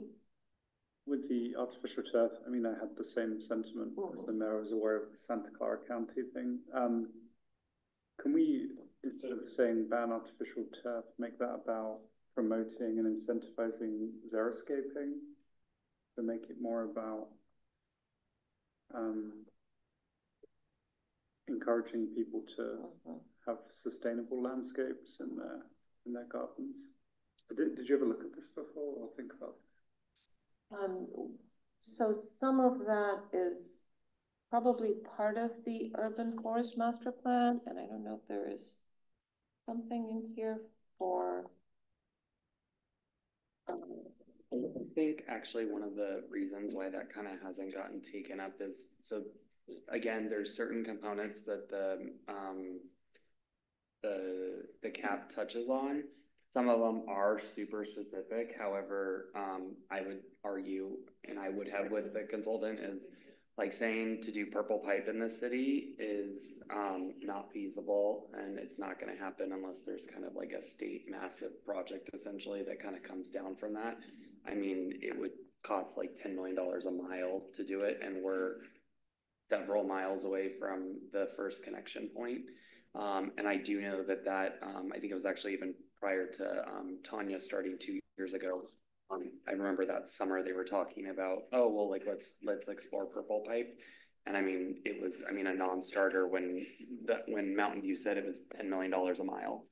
And so that was, again, one of those kind of, I think it's a program that talks about using gray water essentially, or recycled reclaimed water to, do the landscaping. And then it was, okay, well, we're not going to touch anything else when it comes to like the drought tolerant or kind of more of a xeriscape type of a thing.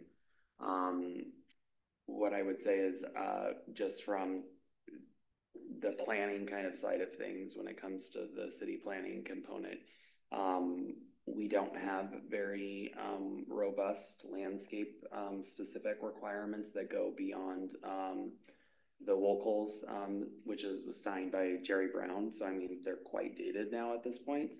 And so there are certain things that we could more, I would say ramp up in regards to new development requiring more native as a requirement, and essentially turning the valve off, so to speak, on the amount of water that we do actually allow. So there are those components actually that we could look at if you wanted to look at it from that angle. But again, I will just say no purple tape. I wish, but yeah. So some of that is part of resource conservation, and then some of that would come under the urban forest, where that would hopefully at the end of that would because that includes people's backyards and lawns as a whole. So there would be guidelines for what to do there. I think for this one, do we want to take it off? Do we want to change it to promote native plants? Because there are. Well, no, I think this is specific to artificial turf in that discourage artificial turf. I mean, or ban it for city. I would just sing this thing with the county and how complicated there is, and there's another thing with Sunnyvale at the moment, similar story. I would take it off. Okay. That doesn't mean we couldn't add it as part of our quarterly article in the yeah. So okay, yeah. Okay. So we'll take that one off. And also, don't just pave over it. Yeah. Yes. Yeah, my landlord did that. Yeah, I think it's a low effort, but, item would be my guess. Yeah, I mean, yeah, I mean, it was a popular thing also for water conservation, right? Yeah. But then, there's all the other negatives. I feel maybe we keep the Lehi Quarry on the list as something just to monitor. So it's not us doing something specifically, but if we're, monitoring it and we're kind of in communication with some of the, folks that are in charge of it, at least we know what's going on.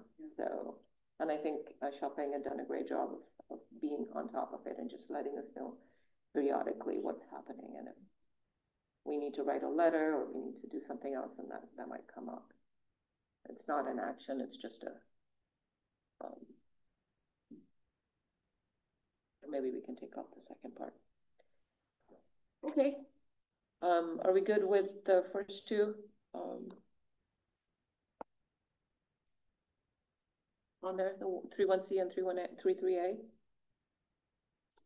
I guess my question is, are those subcommittees, or is that an individual commissioner working on that? It's an individual commissioner that looks at it.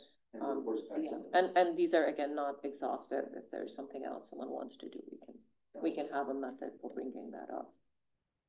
Which city groups does that involve working with? The first one, is that the planning?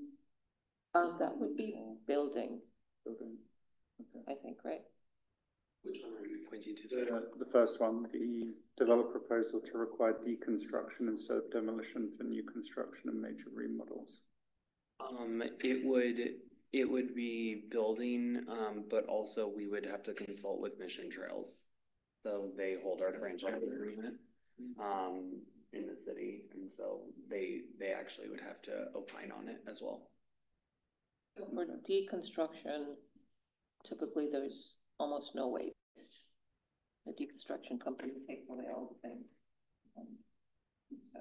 But yeah, we can. So for example, if you want to do any type of demo in your house, this is one of the few cities I've ever worked that's been this restrictive. Their franchise agreement, you're not allowed to use a different bin. Even if they're the hauler, it has to literally be their 40-yard dumpster at your house. If you go and get one from, wasteservices.com, they will they will send you a violation and also send code enforcement from the city to send you a violation because it's in direct conflict with the franchise agreement. So that's why we would still have to consult with them. Yeah. I mean, that's fine. The goal here would be to eliminate or minimize the need for those dumpsters. Okay, and then we can keep the food choices on there because that seems like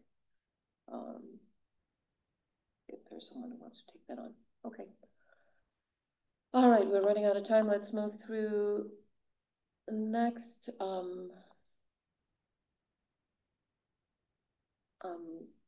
don't think does anybody have any objection to adding these two things?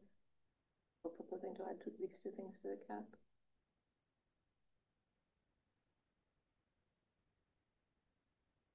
Are those something we'll work on this year, or we're just adding them to the cap? The cap is supposed to be adjusted. Like the idea was that it's a living, breathing document, and so we're just trying to say, hey, there's these two things that seem a little bit glaring. And there's probably more. Yeah. And then maybe again things we take off from the cap if it becomes unfeasible. Like if we've determined that if it's on there and we've determined that it's not feasible, then we can take it off. The first one, there may be state laws that require certain reductions by a certain scheduled time frame. And, if I'm pretty sure that that's the case. And I think some cities have met those and most cities have not met those timelines. And I think the timelines continue. But if someone wants to see how it integrates and what you can do, that's a different type of evaluation than saying we can actually accomplish this. You follow what I mean? You can look into the issue and it may make some sense, but it does integrate with state laws. I believe that that's the case. Yeah, that's correct. And also our, because we're talking about like essentially our diversion rate and everything from the landfill, correct? We also have to again talk to Mission Trails. I think the diversion rates are also in the Mission Trails agreement. Yeah, so the diversion rate is something we have in the cap. Correct, but if it deviates from the franchise agreement, we can't do anything until that comes up for renewal. And I believe we have at least 3 more years on it. So again, it might not be, if that's the case, it might not be something that you guys want to focus on this coming calendar year rather than the next year, because the city will not open the franchise agreement until we have to because of the guaranteed rates that are in it. Yeah. So we're not picking that up, and also this is not to pick this up. This is just something to add to the cap as a goal. Oh yeah, I was just I thought we were asking is that what it would take, but yeah. So we can look at we can look at the state law and see if I think as a goal you don't even need to put the X%. It is literally just saying reduce versus and then there may be suggestions on what can be done. Promote on-site composting, things like that. So, and that may just be things that are outreach and discussion. Okay. I think that's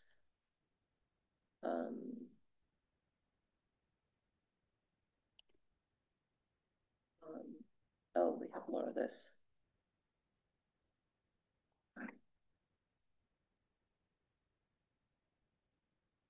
So I think what we had here on the energy is kind of what you were getting at, Don, with preparing for the green building. And maybe we need to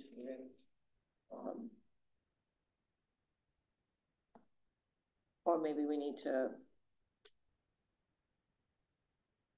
I don't know, maybe if anybody has any specific input, please share. Otherwise, maybe Carl and I can take a stab at it and then see if it makes sense to keep it here. Okay. All right. Any other suggestions, comments? We can move on. Not on this. Okay. Is there another page? No. Yeah, I wonder. So I think we touched upon this before, but just my clarity: how often do we update the greenhouse gas emissions analysis with a consultant? Is that once every 2 years, or? I forget what the goal It was every 2 years, but it hasn't been done. We didn't do it because we thought that it would be because of COVID and how things are going, that it would not be representative. So we wanted to wait till we were more stable. We're doing I think 2023. Yeah. I'm just because I know there are solutions out there now for kind of trying to estimate it more in real time. I wondered whether that was an interesting idea, because what this could lead to potentially is even a dashboard that you show to the city that kind of shows real-time progress, and the things you can actually measure, like maybe you get a real-time report from PG&E or Silicon Valley Energy Company, where they're actually giving you the breakdown of how much energy is being used. And then any city assets, of course, you can do that because they get bills from utilities, or they have ideally smart meters in their buildings. And then maybe the transportation stuff is then done, on an ad hoc basis. I thought that might be a way of driving more engagement and then driving a bit more of a measurement and verification mindset for the CAP as well. I think Tanya's probably getting an education on how to do this, because this is the first update, and the CAP was developed with certain ways to update it. And I think Tanya's probably getting firsthand education on how the update will go. And I believe the CAP's set a recommendation for update every 2 years, but it wasn't firm, so there's conditions that happen. So and how difficult or costly it is to update it. It was supposed to be that once you gain knowledge of the system, we can be updated by staff, but that's So the there is a technology underlying. there's a technology underlying. I'm just wondering whether this is something that could also save budget, because if it can be done not by a consultant, but by in a more automated way, I'm not going to say by staff, then, you know, maybe you don't need to pay the consultant. So I think that may be a good, um, you know, line item for individual research, if you want to take a look at that and update the commission on it. Not to volunteer Tanya, but maybe she can give Yes, us and maybe we wait till we have let's do it, yeah. analysis, and then we can see how tedious, how expensive it was, and then we'll That makes sense. Yeah. So I think. Yeah. Okay. All right. Well, thank you, everyone. And I think if there's additional suggestions, comments, please send them to Tanya, and we'll come back with a more fleshed out, but less, you know. Format will look different because we know there's a staff worksheet that the city gave. Yeah. So we'll have fewer things, to do, but more things to get done.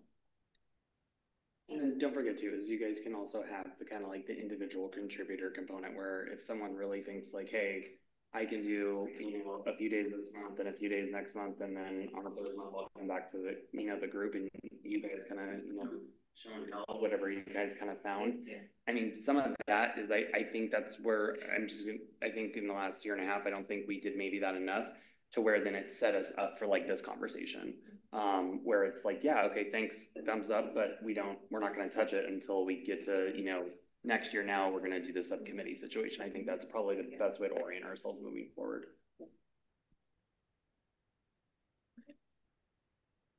Nice.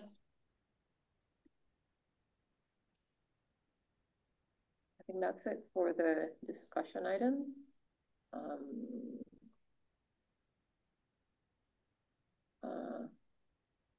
Council meetings. Council meeting updates. I don't have the list of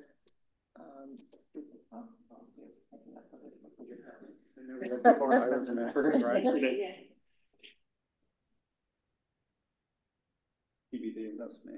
No, we also probably had October 22nd. Yeah, so the main thing is the council approves the single plastic use. And I think that a couple questions were asked during that meeting. One of them is wanted to understand what we recommend to implement, how much is go beyond the SB 1053, because that one basically is to enforce for the retail establishment. All ordinance actually apply to food establishment and restaurant. And then we also add the fiberware, mandate for takeout. So that's not in SB 1053. So I think that's the main verification, confirmation, what we recommend. I think Mayor Myberg suggests something about this reusable bag. I think right now is like, I think state has a minimum charge, it's like 10 cents. So he is recommending considering 25 cents because some of our neighboring cities are implementing that. So that will be considered, but it's not in the approved ordinance. Yes, it is. it is now. Yes, it is now. Okay, all right, take that back. I think those are main, because I think our commission has been working on, banning the plastic takeout bags back in like 2019, 2020. The council remember all that, and they just want to know, all this ordinance that we recommend right now, how much are new, how much that already being worked on. So, and I just have said that, yeah. And then the rest of the meeting, actually 2/3 of the meeting that day will focus on the redistricting map discussion. Yeah. Become a charter city? using next year? Let's see. It's something the council is going to take up. Becoming a charter city by itself does not get us out of districts.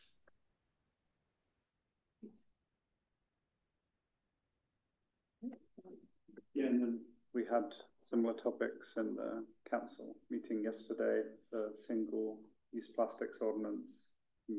I didn't stay up that late, but I watched back the video this morning. Eventually got approved. Do you want to say a few words about that? Because you were there. It was the second reading of the ordinance last night, and I raised a couple of questions as an individual, and those Nick and others worked on those corrections, so it was pulled off the consent calendar. The corrections were worked on, and it was accepted by the council, but with those exceptions, it was delayed for the second reading for the next council meeting to be on a consent calendar item on the next council meeting. So the second reading wasn't approved, but it's well on its way. That'll be the 10th? December 10th, it'll be back on the consent calendar. So it was already uploaded this afternoon with the modifications. Yeah, nothing else. Well, the theatre was a big topic, but not really relevant for this group. Compelling viewing, though. Highly recommend watching it back. I know in the previous meeting there was a mention of a future item of term limits. Did that come up in that meeting, or is that? That'll come up next year. Next year, okay. Just was curious where that was going. It probably will be linked with the charter city discussion. Okay. Any staff updates? Oh, any ad hoc subcommittee updates? That's nice, right? Yeah. So for the electrification, Colum and I have been researching what. So this is flushing out the incentives portion, incentivize. How would we say it? Electrification. That was number 3 on our list that wasn't taken up. So we're flushing that out, seeing researching what neighboring cities are doing in terms of both rebate and also in terms of other incentives and who they're working with on that end. Can I just say a few things about that? We've been looking at Palo Alto. I have been looking at Palo Alto, but only because Los Altos Hills, actually, if you look it up, has quite an interesting experience. They mentioned all these incentives and rebates that they put in place, and then complained that even though it would basically pay for itself, no one was taking it up. Might be just because it's Los Altos Hills, I don't know.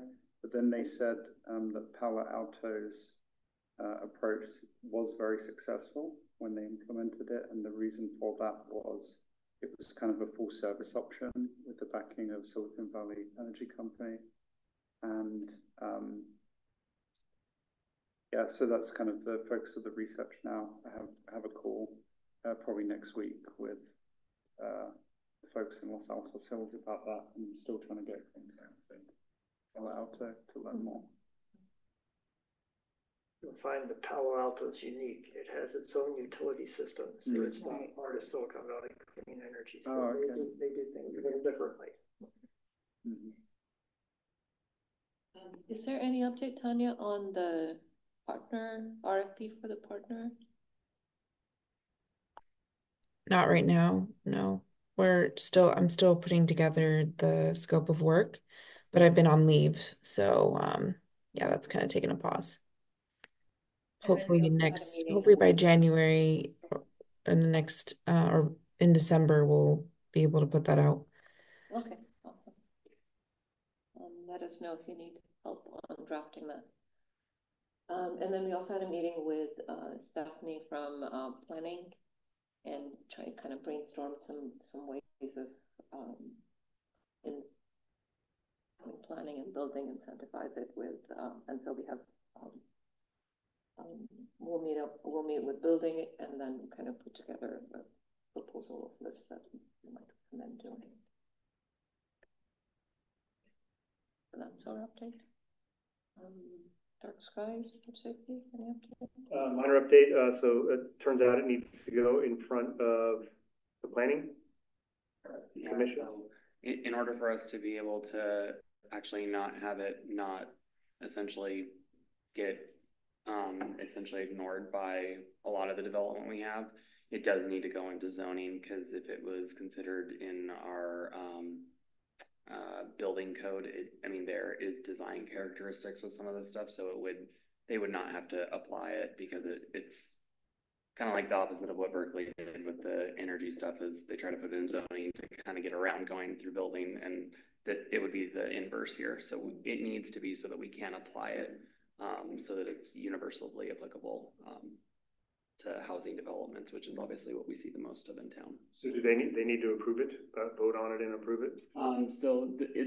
There will be a recommendation to the council.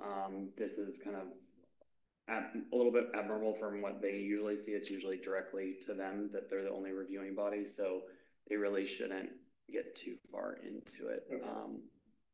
If they were and to make recommendations, that will be, again, also not the typical, is that I would be taking forward essentially what you guys recommended, and then if they make some tweaks, then the council will get to look at both essentially.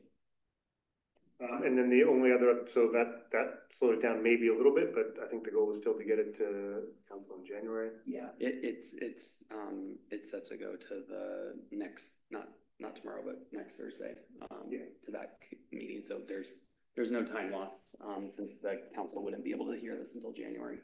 And then the only other thing is I did submit a kind of our written understanding of what and I can put that in memo form or however you want it, but what our understanding was of the kind of color around where we ended up. Yeah. Okay. So once we get to council, we can figure out how to deal with that. Okay. Does this group need to authorize the subcommittee or whoever to present that information on behalf of the commission? To the commission, or on behalf of the commission, to submit that to staff to accompany the package to the council? I thought we did that. I mean, you can kind of reaffirm it if you want. I thought you did that at last time, because I think we brought that up about making sure the subcommittee has the ability to kind of take the universal decision and speak on behalf of it. Yeah, that's what I asked a question on the minutes, because we have action minutes, and I understand that, but wanted to make sure that the commission is given authorization to the subcommittee to submit the information that would go along with the package to the council. Yeah. So I understand it, that that's what you guys did at the last meeting. So that's do we, if we're presenting to another commission, or do we also still have to expressly for example, so are you talking about planning? Yeah. So I'm not there anyway. I'm out of town. So I think it's just Nick presenting. Yeah, I don't think it's necessary. 21st. But I don't think we're presenting anyway, just November Nick, right? 21st? Sorry? November 21st? Okay, I think. Well, but I think Nick's just presenting, am I right? Or you're just... So like why I said this was like it's a little bit of an abnormal, like in regards to what they've seen the last 2.5 years, is that they really were looking at the devil in the details of the actual regulations. They're really only going to be looking at like the placement, which is now just going to be a brand new chapter into zoning. So really, they're not going to have much to opine on. You guys looked at the regulations. They're just placing it in the code. And one last, I think, is follow on that is, do we need, for example, when this comes in front of the council, I think our previous authorization said our subcommittee could speak on the behalf of the council. And so, so we're clean there. Yeah. Okay. I can attend the 21st meeting. I don't think it's necessary. I'll let Nick decide on that. It might be a very long meeting, because we have 2 housing projects that they have not seen a housing project in quite some time. So, and one of them is a bigger one on El Camino. So it might be very late. Staff updates? No updates. I think I just wanted to let you know about the single-use plastics, that it's going to be hopefully officially adopted in December. So yeah, other than that, no other updates. The only thing that I can also share with you guys is that I know that there's been some expressed interest from other commissions because of some recent public comments just about wanting to more so understand CEQA. So the Planning Commission, since they are the reviewing body of CEQA for the city for legal compliance, we are going to do a more in-depth presentation to them. However, any commissioners from other commissions are welcome to attend that, and we'll send you something out. Myself and Jolie, the city attorney, are working on the presentation that will go to them in the near future. What is CEQA? The California Environmental Quality Act.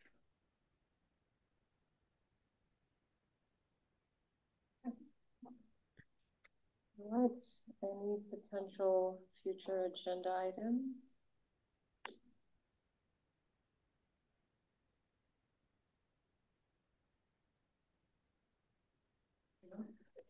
I guess we just have to make sure that we tee up whatever we need to cover in January. That's a potential agenda, so Hammering out our work plan. I had a question, and I don't know if this needs to be a potential future item. I think maybe someone brought it up. How do things for any project in the city, most of them that come in, they say that it's deemed to have no environmental impact or whatever the wording is. How does that get determined? And does the cutting of isolated trees or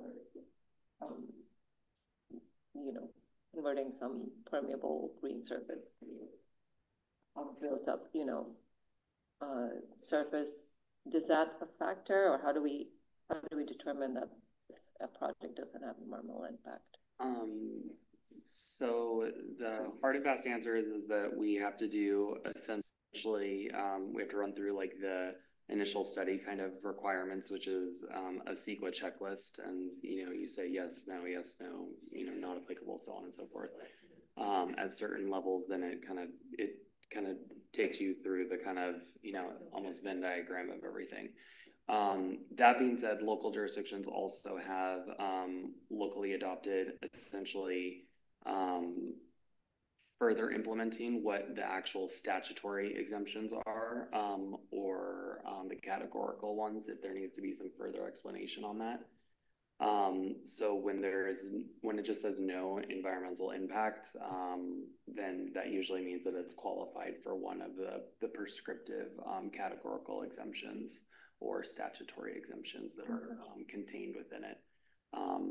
So essentially the planners have to, for anything that goes through, they have to reference like a 300-page document every time they look at a project. For example, when something is going through from a non-development services department, it either goes through myself or through Jolie, the city attorney, since I'm the in-house subject matter expert, and then she's our special legal counsel. Okay. I guess it doesn't need to be a future agenda item. Okay, I think we're good. Chair, before you adjourn, can I just say a few words? The next time the council meets, we're going to reorganize. There'll be a new mayor, and the mayor is going to make new assignments.